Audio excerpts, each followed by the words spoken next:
Babiri abalala bamaze okulabikanga nabo basimatuka ab'ebijambiya wali mu bitundu eby'Lwengo. Nkubuuzaako mukwano gwange gy'osinzidde weebale nnyo weebalire ddala okuvaayo n'olabikanga ogoberera enteekateeka zaffe yonna gy'osinzidde. Kaakati amawulire agaliwo kati gensobola okukugamba mu kiro ekikeesezza olunaku olwaleero olwokubiri, abantu abalala babiri ate bongedde okulabika nga basimatuka ab'ebijambiya oba oliawo nga mu kaseera kano bagezaako okulabika nga banyiga biwundu gwe yonna gy'osinzidde okulabika nga otugoberera.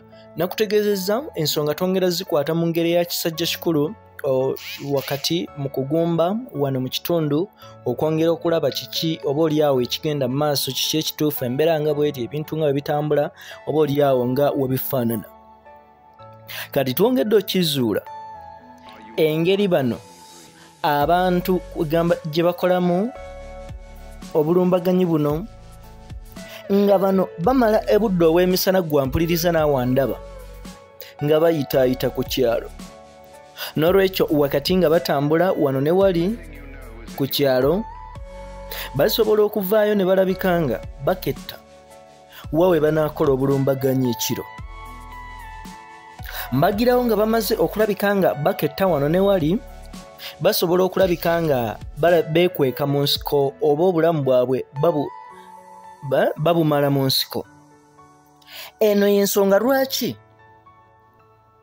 kiri ku rekodi awantu wonna we bagenzi bakola obulumbaganyi n'obutemu nga battisa ebijambiya babeera n'enjala.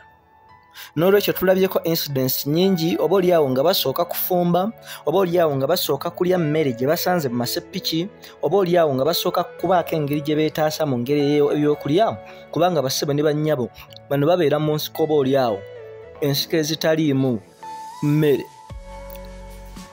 Kati mbagirawo nga bamaze okulabika nga bavaayo bafubutukayo ng'obudde buzibye, kitegeeza enjala eba ebaluma ate ng'era baba bagenda kudda mu nsiko.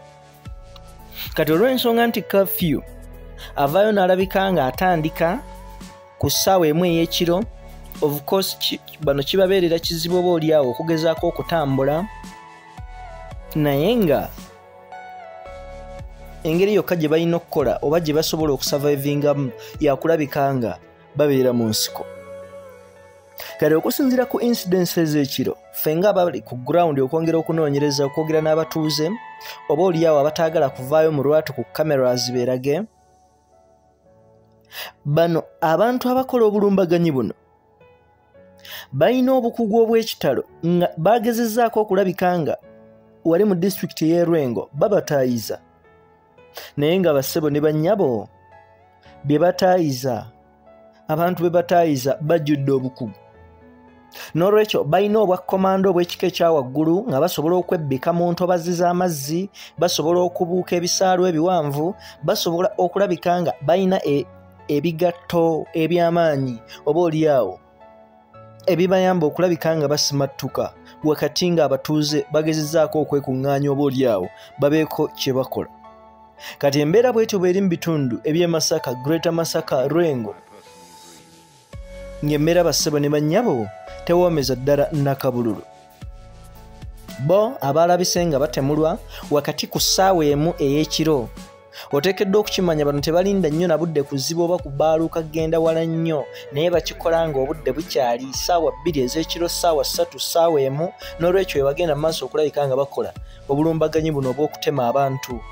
Naye ng'ekyomukisa omulungi oba oliawo bano be baasobodde okulabika nga bataayiza mu kiro ekikeesezza olunaku olwaleero, Mungu yabayambye ne balabika nga basimatuka, era mu kaseera kano bali kupookya na biwundu gwa mpuliriza naawe andaba yonna gy'osinzidde okulabika nga otugoberera. Gugamba wekumire Kampala Media TV, kola ekintu kimu, olabika nga osubscribinga, osharinga, olikinga, ate twongere okulabika nga tukutuusaako amawulire yonna gy'osinzidde gwa mpuliriza naawe andaba wano ku KMTV.